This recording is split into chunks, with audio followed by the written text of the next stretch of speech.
Alexander VI promised not to intervene, thereby giving the French carte blanche. The Venetians signaled that they would not help Milan either, and in exchange for this, they hoped the French would give them Mantua. The ruler of Milan, Lodovico Sforza, suddenly found himself alone and abandoned. He turned to Isabella d'Este, one of his closest friends, also rumored to be his lover, and begged her to persuade Duke Gonzaga to come to his aid. Isabella tried, but her husband balked, for he saw Sforza's cause as hopeless. And so, in 1499, Louis swooped down on Milan and took it with ease, Mantua under the cloak of coming to her aid. Yet, she had to do something. The mighty king of France was breathing down her neck. She decided to befriend him, as she had befriended Lodovico Sforza before him, with alluring gifts, witty, intelligent letters, and the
The objectives will soon be ready. Lock and load.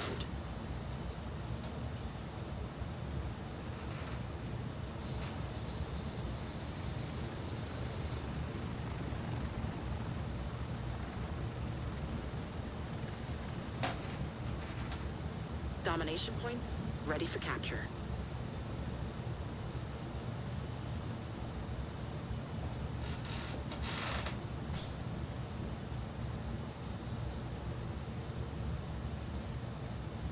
Possibility of her company, for Isabella was famous as a woman of incomparable beauty and charm.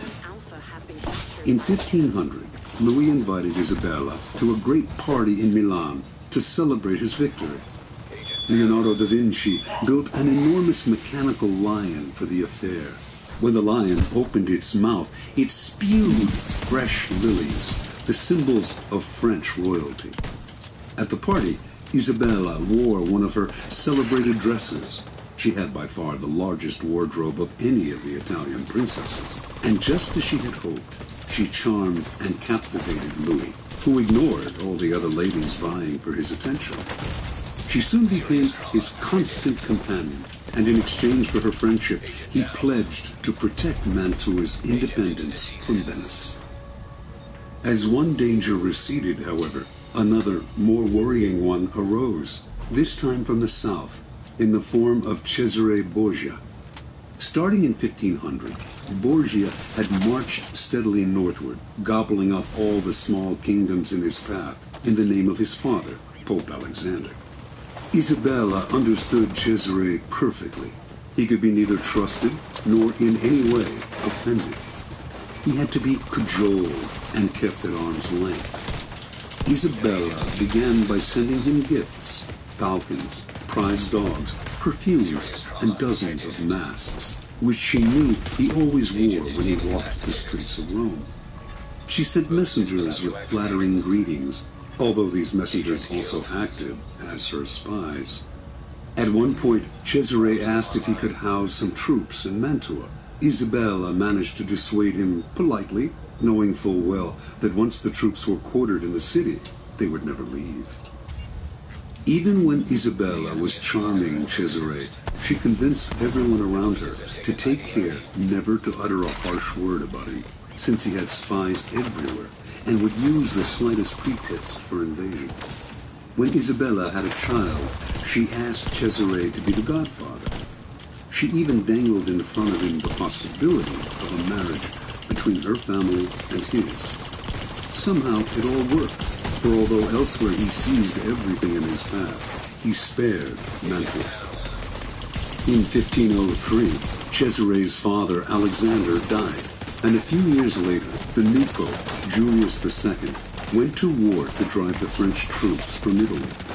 When the ruler of Ferrara, Alfonso, Isabella's brother, sided with the French, Julius decided to attack and humble him. Once again, Isabella found herself in the middle, the Pope on one side, the French and her brother on the other. She dared not ally herself with either, but to offend either would be equally disastrous. Again, she played the double game at which she had become so expert. On the one hand, she got her husband Gonzaga to fight for the Pope, knowing he would not fight very hard. On the other, she let French troops pass through Mantua to come to Ferrara's aid. While she publicly complained that the French had invaded her territory, she privately supplied them with valuable information. To make the invasion plausible to Julius, she even had the French pretend to plunder Mantua. It worked once again. The Pope left Mantua alone. In 1513, after a lengthy siege, Julius defeated Ferrara, and the French troops withdrew. Worn out by the effort, the Pope died a few months later. With his death, the nightmarish cycle of battles and petty squabbles began to repeat itself. A great deal changed in Italy during Isabella's running in front of me, bro. Popes came and went. Cesare Borgia rose and then fell. Venice lost its empire. Milan was invaded. Florence fell into decline. And Rome was sacked by the Habsburg Emperor Charles V. Through all this, tiny Mantua not only survived, but thrived. Its court, the envy of Italy. Its wealth and sovereignty would remain intact for a century after Isabella's death in 1539. Interpretation. Learn to control yourself, to restrain your natural tendency to take sides and join the fight. Be friendly and charming to each of the combatants, then step back as they collide. With every battle, they grow weaker, while you grow stronger with every battle you avoid. Keys to power. To succeed in the game of power, you have to master your emotions. But even if you succeed in gaining such self-control, you can never control the temperamental dispositions of those around you. And this presents a great danger. Most people operate in a whirlpool of emotions, constantly reacting, churning up squabbles and conflicts. Your self-control and autonomy will only bother and infuriate them. They will try to draw you into the whirlpool, begging you to take sides in their endless battles or to make peace for them. If you succumb to their emotional entreaties, little by little, you will find your mind and time occupied by their problems. Do not allow whatever compassion and pity you possess to suck you in. You can never win in this game. The conflicts can only multiply. On the other hand, you cannot completely stand aside, for that would cause needless offense. To play the game properly, you must seem interested in other people's problems, even sometimes appear to take their side. But while you make outward gestures of support, you must maintain your inner energy and sanity by keeping your emotions disengaged. No matter how hard people try to pull you in, never let your interest in their affairs and petty squabbles go beyond the surface. Give them gifts. Listen with a sympathetic look. Even occasionally, play the charmer. But inwardly, keep both the friendly kings and the perfidious Borgias at arm's length. By refusing to commit and thus maintaining your autonomy, you retain the initiative. Your moves stay matters of your own choosing, not defensive reactions to the push and pull of those around you. Play a waiting game, and you cannot lose. Law 21. Play a sucker to catch a sucker. Seem dumber than your mark. Judgment. No one likes feeling stupider than the next person. The trick, then, is to make your victims feel smart. And not just smart, but smarter than you are. Once convinced of this, they will never suspect that you may have ulterior motives. Observance of the law. In the winter of 1872, the U.S. financier Asbury Harpending was visiting London when he received a cable. A diamond mine had been discovered in the American West. The cable came from a reliable source, William Ralston, owner of the Bank of California. But Harpending nevertheless took it as a practical joke, probably inspired by the recent discovery of huge diamond mines in South Africa. True, when reports had first come in of gold being discovered in the western United States, everyone had been skeptical, and those had turned out to be true. But a diamond mine in the West? Harpending showed the cable to his fellow financier, Baron Rothschild, one of the richest men in the world, saying it must be a joke. The Baron, however, replied, "Don't be too sure about that. America is a very large country. It has furnished the world with many surprises already. Perhaps it has others in store." Harpending promptly took the first ship back to the States. When Harpending reached San Francisco, there was an excitement in the air, recalling the gold rush days of the late 1840s. Two crusty prospectors named Philip Arnold and John Slack had been the ones to find the diamond mine. How do I say your name? They had not divulged its location in Wyoming, but had led a highly respected mining expert to it several weeks back, taking a circular route so he could not guess his whereabouts. Once there, the expert had watched as the miners dug up diamonds. Back in San Francisco, the expert had taken the gems to various jewelers, one of whom had estimated their worth at $1.5 million. Harpending and Ralston now asked Arnold and Slack to accompany them back to New York, where the jeweler Charles Tiffany would verify the original estimates. The prospectors responded uneasily. They smelled a trap. How could they trust these city slickers? What if Tiffany and the financiers managed to steal the whole mine out from under them? Ralston tried to allay their fears by giving them $100,000 and placing another $300,000 in escrow for them. If the deal went through, they would be paid an additional $300,000. The miners agreed. The little group traveled to New York, where a meeting was held at the mansion of Samuel L. Barlow. The cream of the city's aristocracy was in attendance.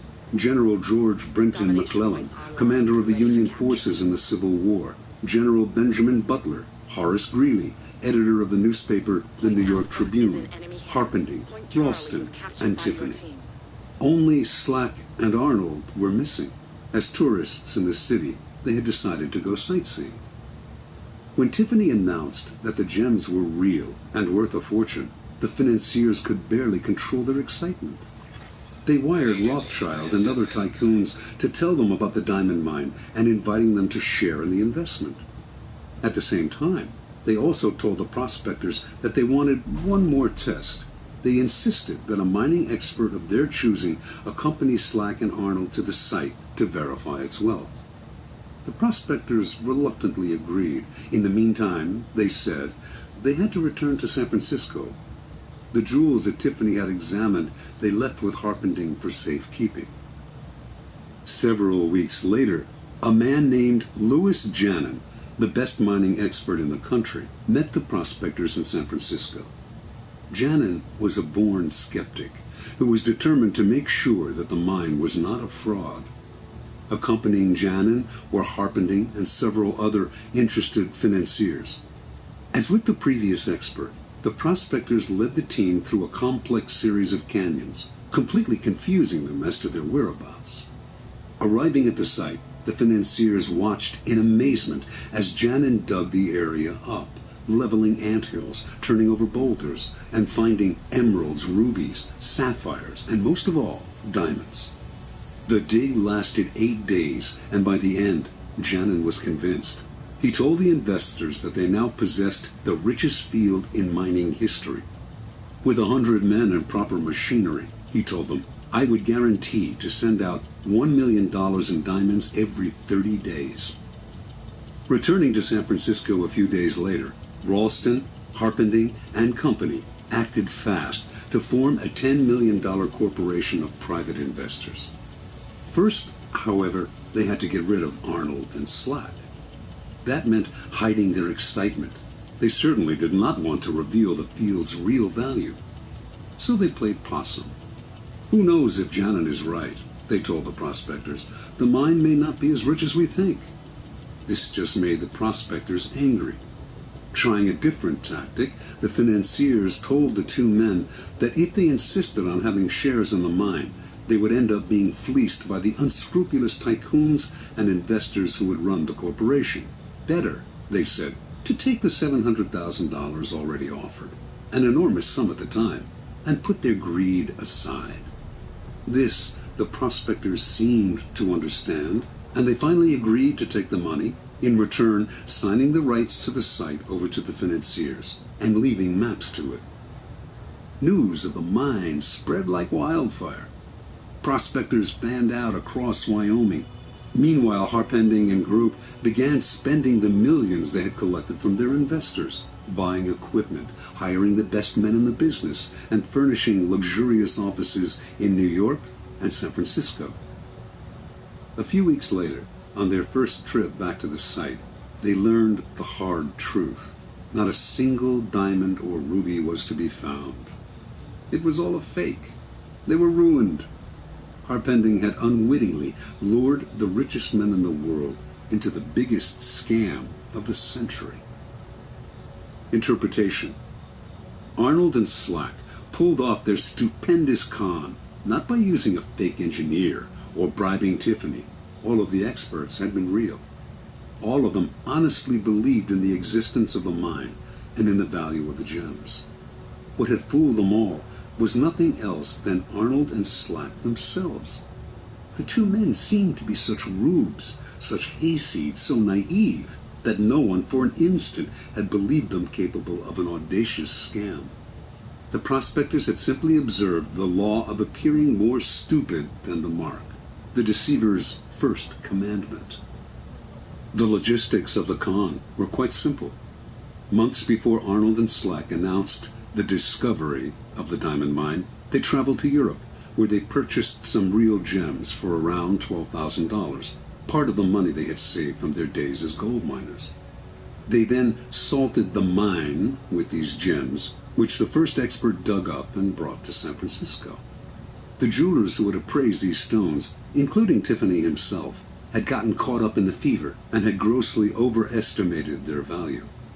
Then Ralston gave the prospectors $100,000 as security, and immediately after their trip to New York, they simply went to Amsterdam, where they bought sacks of uncut gems before returning to San Francisco.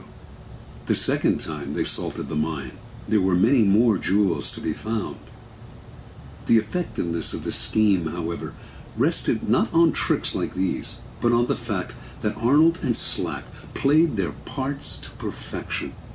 On their trip to New York, where they mingled with millionaires and tycoons, they played up their clodhopper image, wearing pants and coats a size or two too small, and acting incredulous at everything they saw in the big city.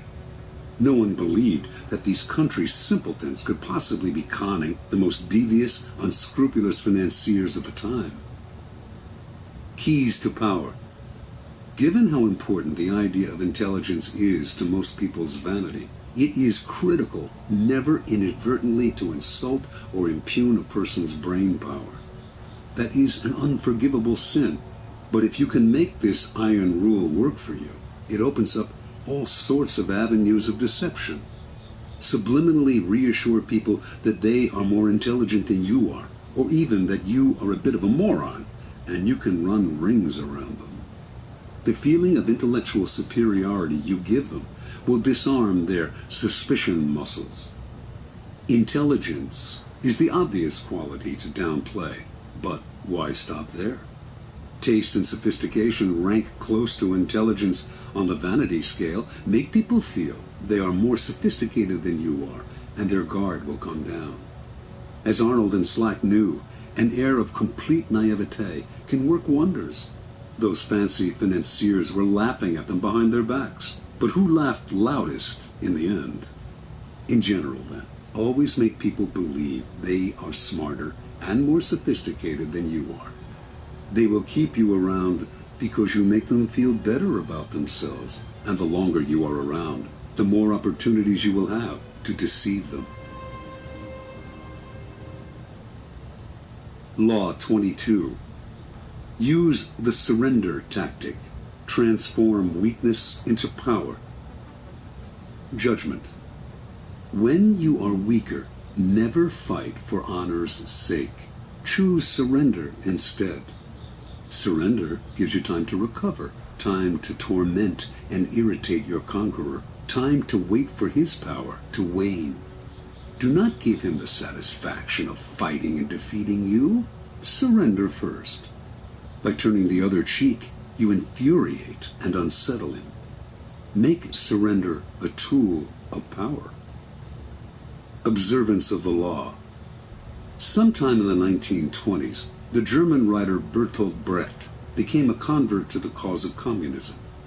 From then on, his plays, essays, and poems reflected his revolutionary fervor, and he generally tried to make his ideological statements as clear as possible. When Hitler came to power in Germany, Brecht and his communist colleagues became marked men. He had many friends in the United States, Americans who sympathized with his beliefs, as well as fellow German intellectuals who had fled Hitler. In 1941, accordingly, Brecht emigrated to the United States and chose to settle in Los Angeles, where he hoped to make a living in the film business. Over the next few years, Brecht wrote screenplays with a pointedly anti-capitalist slant. He had little success in Hollywood, so in 1947, the war having ended, he decided to return to Europe. That same year, however, the U.S. Congress's House Un-American Activities Committee began its investigation into supposed communist infiltration in Hollywood. It began to gather information on Brecht, who had so openly espoused Marxism, and on September 19, 1947, only a month before he had planned to leave the United States, he received a subpoena to appear before the committee. In addition to Brecht, a number of other writers, producers, and directors were summoned to appear as well, and this group came to be known as the Hollywood 19. Before going to Washington, the Hollywood 19 met to decide on a plan of action. Their approach would be confrontational. Instead of answering questions about their membership, or lack of it, in the Communist Party, they would read prepared statements that would challenge the authority of the committee and argue that its activities were unconstitutional. Even if this strategy meant imprisonment, it would gain publicity for their cause. Brecht disagreed.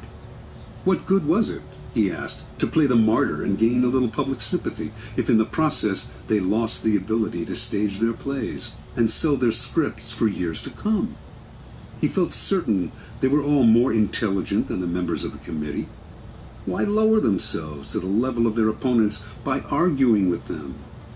Why not outfox the committee by appearing to surrender to it while subtly mocking it? The Hollywood 19 listened to Brecht politely, but decided to stick to their plan, leaving Brecht to go his own way. The committee finally summoned Brecht on October 30th. They expected him to do what others among the Hollywood 19 who had testified before him had done: argue, refuse to answer questions, challenge the committee's right to hold its hearing, even yell and hurl insults. Much to their surprise, however, Brecht was the very picture of congeniality. He wore a suit, something he rarely did, smoked a cigar. He had heard that the committee chairman was a passionate cigar smoker, answered their questions politely, and generally deferred to their authority. Unlike the other witnesses, Brecht answered the question of whether he belonged to the Communist Party. He was not a member, he said, which happened to be the truth. One committee member asked him, "Is it true you have written a number of revolutionary plays?" Brecht had written many plays with overt communist messages, but he responded, "I have written a number of poems and songs and plays in the fight against Hitler, and of course they can be considered, therefore, as revolutionary because I, of course, was for the overthrow of that government." This statement went unchallenged. Brecht's English was more than adequate, but he used an interpreter throughout his testimony, a tactic that allowed him to play subtle games with language. When committee members found communist leanings in lines from English editions of his poems, he would repeat the lines in German for the interpreter, who would then retranslate them, and somehow they would come out innocuous. At one point, a committee member read one of Brecht's revolutionary poems out loud in English and asked him if he had written it. "No," he responded, "I wrote a German poem, which is very different from this." The author's elusive answers baffled the committee members, but his politeness and the way he yielded to their authority made it impossible for them to get angry with him. After only an hour of questioning, the committee members had had enough. "Thank you very much," said the chairman. "You are a good example to the other witnesses." Not only did they free him, they offered to help him if he had any trouble with immigration officials who might detain him for their own reasons. The following day, Brecht left the U.S., never to return. Interpretation. The Hollywood 19's confrontational approach won them a lot of sympathy, and years later they gained a kind of vindication in public opinion. But they were also blacklisted and lost valuable years of profitable working time. Brecht, on the other hand, expressed his disgust at the committee more indirectly. It was not that he changed his beliefs or compromised his values. Instead, during his short testimony, he kept the upper hand by appearing to yield, while all the time running circles around the committee with vague responses, outright lies that went unchallenged because they were wrapped in enigmas and word games. In the end, he kept the freedom to continue his revolutionary writing, as opposed to suffering imprisonment or detainment in the United States, even while subtly mocking the committee and its authority with his pseudo-obedience. Keep in mind the following. People trying to make a show of their authority are easily deceived by the surrender tactic. Your outward sign of submission makes them feel important, satisfied that you respect them. They become easier targets for a later counterattack, or for the kind of indirect ridicule used by Brecht. Measuring your power over time, never sacrifice long-term maneuverability for the short-lived glories of martyrdom. Keys to power. What gets us into trouble in the realm of power is often our own overreaction to the moves of our enemies and rivals. That overreaction creates problems we would have avoided had we been more reasonable. It also has an endless rebound effect, for the enemy then overreacts as well. It is always our first instinct to react, to meet aggression with some other kind of aggression. But the next time someone pushes you, and you find yourself starting to react, try this. Do not resist or fight back, but yield, turn the other cheek, bend. You will find that this often neutralizes their behavior. They expected, even wanted you to react with force, and so they are caught off guard and confounded by your lack of resistance. By yielding, you in fact control the situation, because your surrender is part of a larger plan to lull them into believing they have defeated you. This is the essence of the surrender tactic. Inwardly, you stay firm, but outwardly, you bend. Deprived of a reason to get angry, your opponents will often be bewildered instead, and they are unlikely to react with more violence, which would demand a reaction from you. Instead, you are allowed the time and space to plot the counter moves that will bring them down. In the battle of the intelligent against the brutal and the aggressive, the surrender tactic is the supreme weapon. It does require self-control. Those who genuinely surrender give up their freedom and may be crushed by the humiliation of their defeat.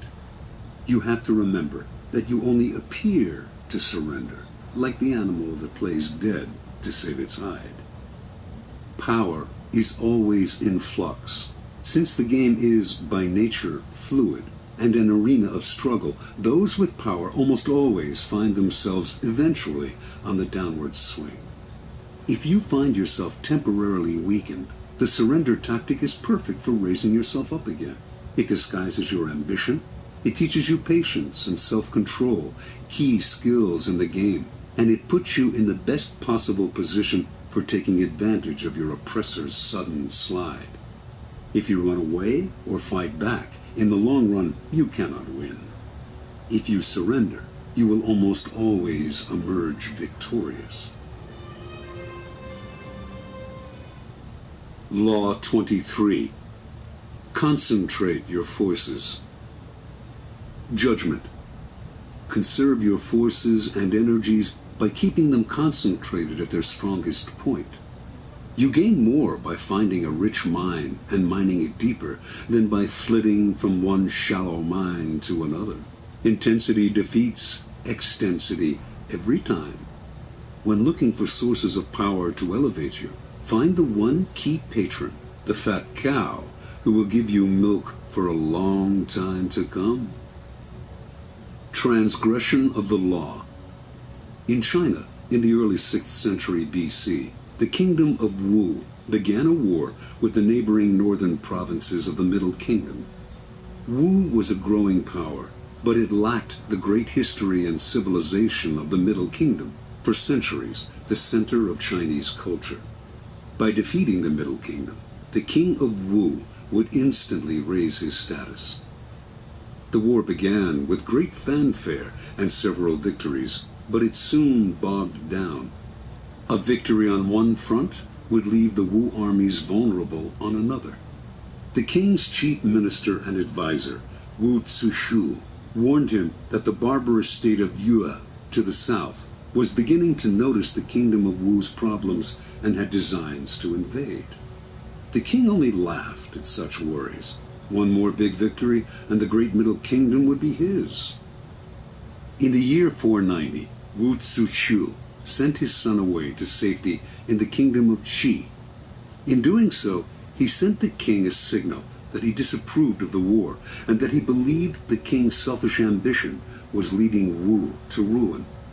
The king, sensing betrayal, lashed out at his minister, accusing him of a lack of loyalty, and, in a fit of anger, ordered him to kill himself. Wu Zishu obeyed his king, but before he plunged the knife into his chest, he cried, "Tear out my eyes, O king, and fix them on the gate of Wu, so that I may see the triumphant entry of Yue." As Wu Zishu had predicted, within a few years, the Yue army passed beneath the gate of Wu. As the barbarians surrounded the palace, the king remembered his minister's last words, and felt the dead man's disembodied eyes watching his disgrace. Unable to bear his shame, the king killed himself, covering his face so that he would not have to meet the reproachful gaze of his minister in the next world. Interpretation. The story of Wu is a paradigm of all the empires that have come to ruin by overreaching. Drunk with success and sick with ambition, such empires expand to grotesque proportions and meet a ruin that is total. For the Chinese, the fate of the kingdom of Wu serves as an elemental lesson on what happens when you dissipate your forces on several fronts, losing sight of distant dangers for the sake of present gain. If you are not in danger, says Sun Tzu, do not fight. It is almost a physical law. What is bloated beyond its proportions inevitably collapses. The mind must not wander from goal to goal, or be distracted by success from its sense of purpose and proportion. What is concentrated, coherent, and connected to its past has power. What is dissipated, divided, and distended rots and falls to the ground. The bigger it bloats, the harder it falls. Keys to power. As Schopenhauer wrote, intellect is a magnitude of intensity, not a magnitude of extensity.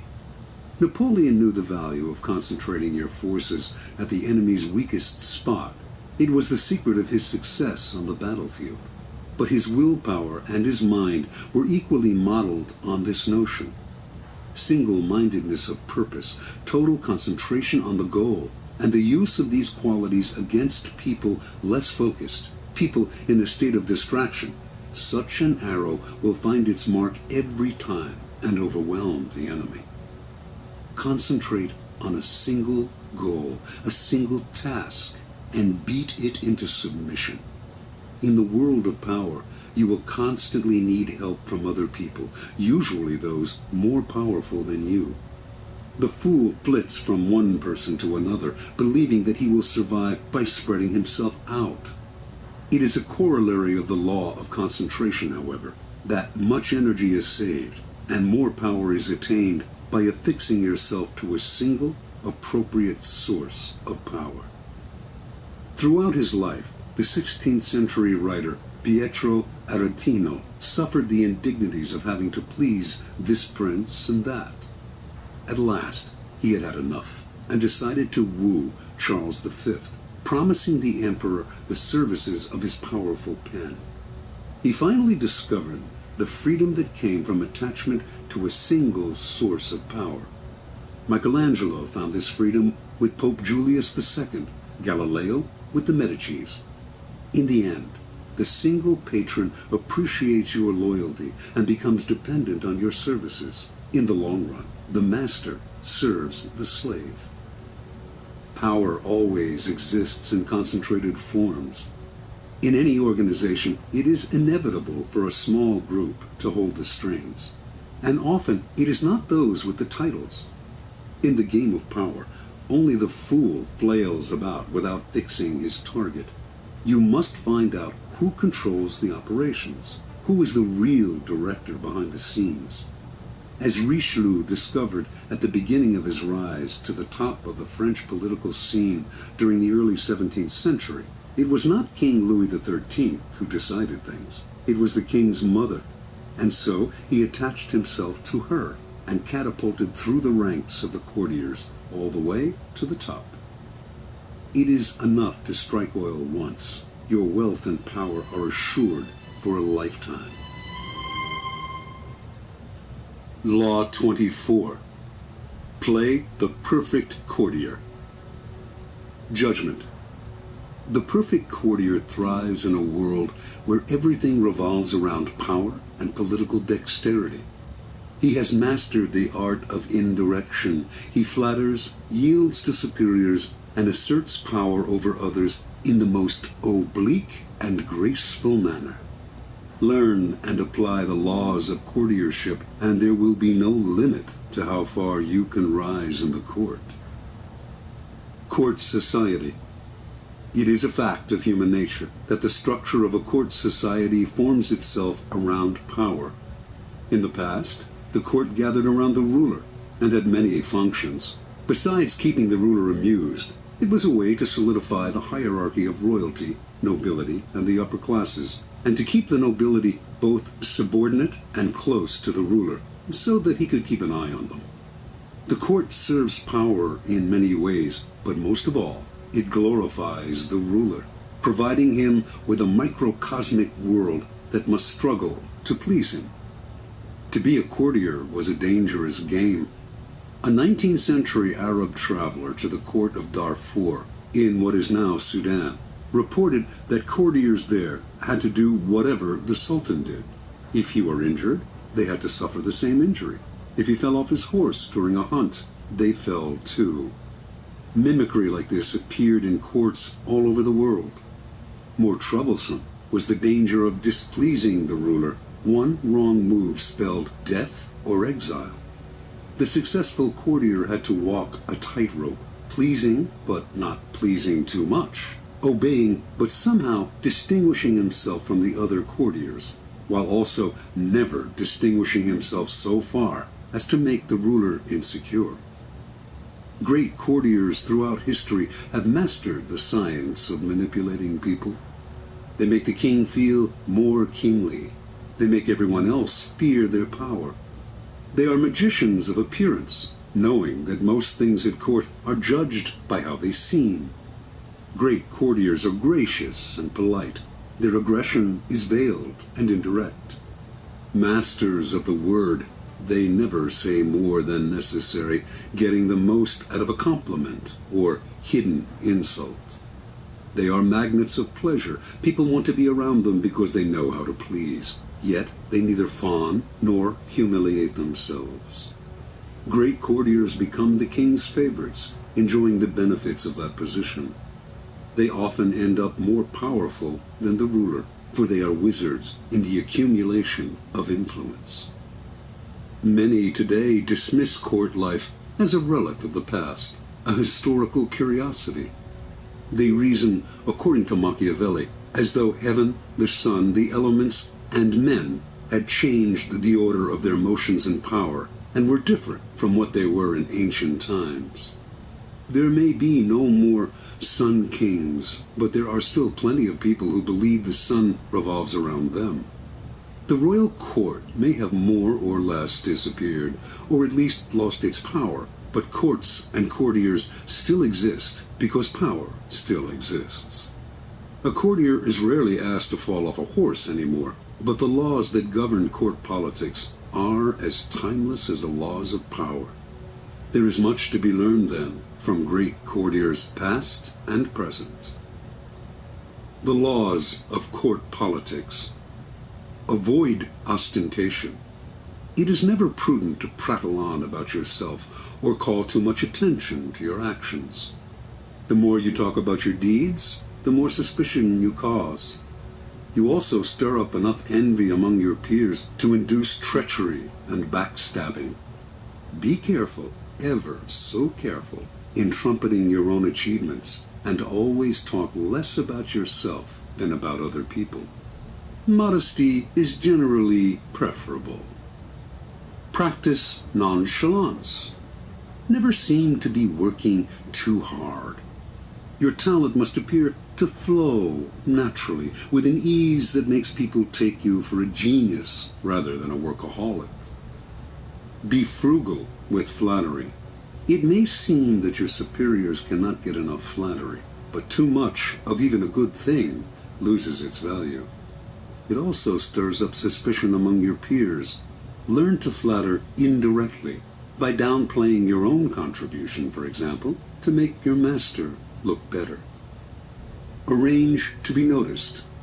There is a paradox. You cannot display yourself too brazenly, yet you must also get yourself noticed. You stand no chance of rising if the ruler does not notice you in the swamp of courtiers. This task requires much art. It is often initially a matter of being seen in the literal sense. Pay attention to your physical appearance then, and find a way to create a subtly distinctive style and image. Alter your style and language according to the person you are dealing with. The pseudo-belief in equality, the idea that talking and acting the same way with everyone, no matter what their rank, makes you somehow a paragon of civilization, is a terrible mistake. Those below you will take it as a form of condescension, which it is, and those above you will be offended, although they may not admit it. You must change your style and your way of speaking to suit each person. This is not lying, it is acting, and acting is an art, not a gift from God. Learn the art. Never be the bearer of bad news. The king kills the messenger who brings bad news. This is a cliché, but there is truth to it. You must struggle, and if necessary, lie and cheat to be sure that the lot of the bearer of bad news falls on a colleague, never on you. Bring only good news, and your approach will gladden your master. Never affect friendliness and intimacy with your master. He does not want a friend for a subordinate. He wants a subordinate. Never approach him in an easy, friendly way, or act as if you were on the best of terms. That is his prerogative. If he chooses to deal with you on this level, assume a wary chumminess. Otherwise, Err in the opposite direction and make the distance between you clear. Never criticize those above you directly. This may seem obvious, but there are often times when some sort of criticism is necessary. To say nothing or to give no advice would open you to risks of another sort. You must learn, however, to couch your advice and criticism as indirectly and as politely as possible. Think twice or 3 times before deciding you have made them sufficiently circuitous. Err on the side of subtlety and gentleness. Be frugal in asking those above you for favors. Nothing irritates a master more than having to reject someone's request. It stirs up guilt and resentment. Ask for favors as rarely as possible and know when to stop. Never joke about appearances or taste. A lively wit and a humorous disposition are essential qualities for a good courtier, and there are times when vulgarity is appropriate and engaging. But avoid any kind of joke about appearance or taste, 2 highly sensitive areas, especially with those above you. Do not even try it when you are away from them. You will dig your own grave. Do not be a court cynic. If you constantly criticize your equals or subordinates, some of that criticism will rub off on you, hovering over you like a gray cloud wherever you go. People will groan at each new cynical comment, and you will irritate them. By expressing modest admiration for other people's achievements, you paradoxically call attention to your own. The ability to express wonder and amazement and seem like you mean it is a rare and dying talent, but one still greatly valued. Be self-observant.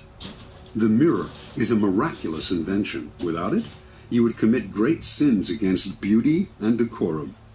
You also need a mirror for your actions. This can sometimes come from other people telling you what they see in you, but that is not the most trustworthy method. You must be the mirror, training your mind to see yourself as others see you. Are you acting too obsequious? Are you trying too hard to please? Do you seem desperate for attention, giving the impression that you are on the decline? Be observant about yourself, and you will avoid a mountain of blunders. Master your emotions. As an actor in a great play, you must learn to cry. Fit the spirit of the times. A slight affectation of a past era can be charming, as long as you choose a period at least 20 years back. Wearing the fashions of 10 years ago is ludicrous, unless you enjoy the role of court jester. Your spirit and way of thinking must keep up with the times, even if the times offend your sensibilities. Be too forward-thinking, however, and no one will understand you. It is never a good idea to stand out too much in this area. You are best off at least being able to mimic the spirit of the times. Be a source of pleasure. This is critical. It is an obvious law of human nature.